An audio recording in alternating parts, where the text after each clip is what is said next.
Long ago, in the ancient kingdom of Ilaria, the bells of the royal palace rang every morning to greet the sun. The kingdom was peaceful, the people were happy, and the king and queen ruled with kindness.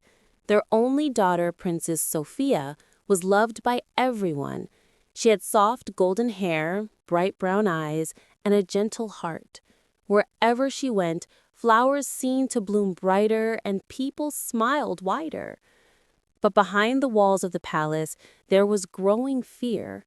For many years, a dark prophecy had been whispered through the land. It said that the light of the kingdom will be lost one silent night. The king never believed in prophecies, but the queen always felt uneasy whenever she looked at Sophia sleeping. She loved her daughter deeply and prayed every night for her protection. One warm evening, the royal family held a grand celebration. The palace was shining with lanterns, music filled the air, and dancers entertained the guests. Princess Sofia, dressed in a silver gown, laughed happily with the children of the servants. She never acted proud or distant. She loved everyone equally. But behind the shadows of the palace, someone was watching her. Near the edge of the palace wall stood a woman in a dark cloak. Her name was Morgana, a sorceress who once served in the royal court. She had been banished years ago for using forbidden magic. She hated the king and queen for sending her away, and she had been waiting for this night, the night of revenge. As the party continued, Sophia grew tired. She slipped away from the crowd to go to her favorite secret garden behind the palace. It was a quiet place with a small fountain and moonlit flowers. She often came there when she wanted to think or dream. While she sat by the fountain, she heard a gentle voice. "My sweet princess," the voice whispered, "don't be afraid." Sophia turned around. Morgana stood there, her dark eyes shining. "Who are you?" Sophia asked softly. "I'm a friend," Morgana replied, with a kind smile that hid her evil heart. "I've come to show you something magical, something only a princess like you can see. But we must hurry." Sophia hesitated. Her parents had warned her never to speak to strangers, but Morgana's voice was sweet like honey. And when Morgana waved her hand, golden butterflies filled the air, sparkling. The kingdom of Ilaria woke up the next morning to terrible news. Princess Sofia was missing. From the palace to the farmlands, whispers filled the air. Mothers hugged their children tightly. Farmers stopped their work to talk in worried voices. Everyone loved Sofia, and the idea that she was gone felt like the sun had disappeared from the sky. The king gathered his most trusted soldiers in the palace courtyard. His face was pale, but his eyes were strong. "Listen to me," he said in a firm voice. "We will search every forest, every river, every mountain until my daughter is found. Ilaria will not rest until the princess returns." Among the soldiers was Sir Cedric, the kingdom's bravest knight. He had protected Sophia since she was a child. He stepped forward, knelt before the king, and said, "My sword and my life are yours, my king. I will not return without her." The king nodded. "Then go, Sir Cedric. Find my daughter and bring her home." Meanwhile, deep inside the dark forest, Princess Sofia woke up in a small, cold room inside Morgana's stone tower. Her silver gown was dirty, her hair messy, and her heart full of fear. The room had only a small window, too high to reach. She tried to push the door, but it was locked tight. "Where am I?" she whispered to herself, tears falling down her cheeks. Suddenly, the door opened and Morgana walked in. She no longer pretended to be kind. Her cloak flowed behind her like smoke, and her eyes were filled with hatred. "Good morning, little princess," she said with a cruel smile. "Welcome to your new home."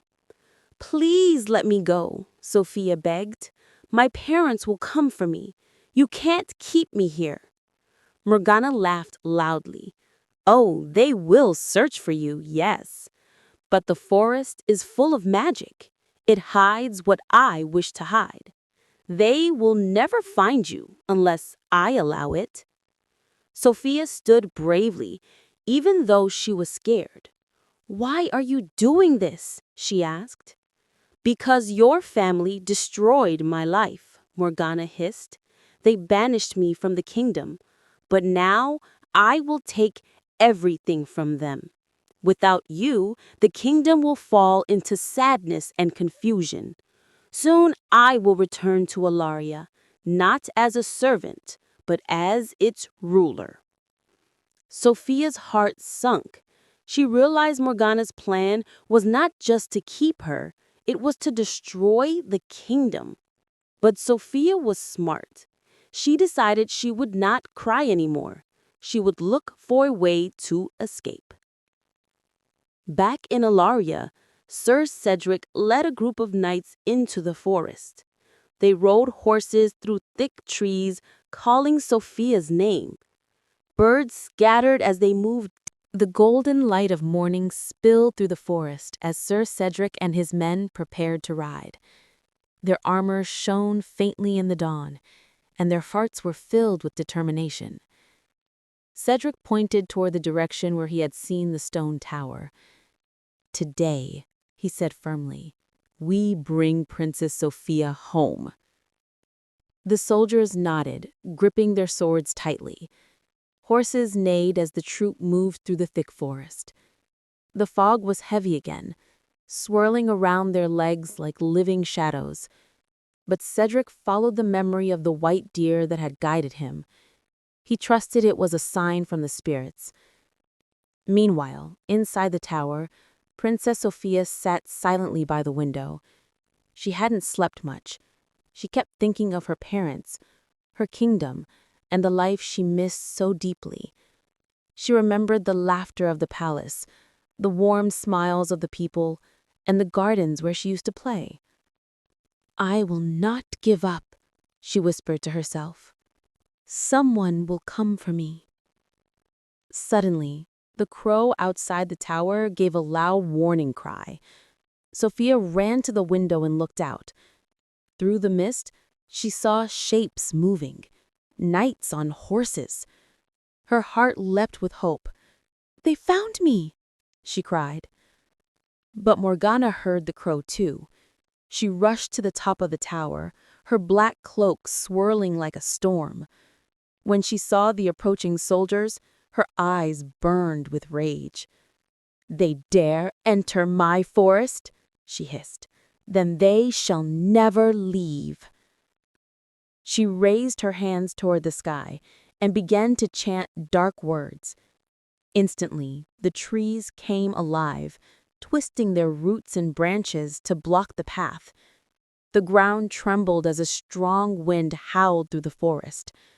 Cedric's men held their horses tightly as the forest itself tried to trap them. Stay together, Cedric shouted. Do not let the magic break your courage. The soldiers slashed through thick vines with their swords. One man nearly fell into a pit that suddenly opened in the ground, but Cedric pulled him to safety. The forest was fighting them, but Cedric's heart burned with the memory of little Sophia playing in the palace gardens.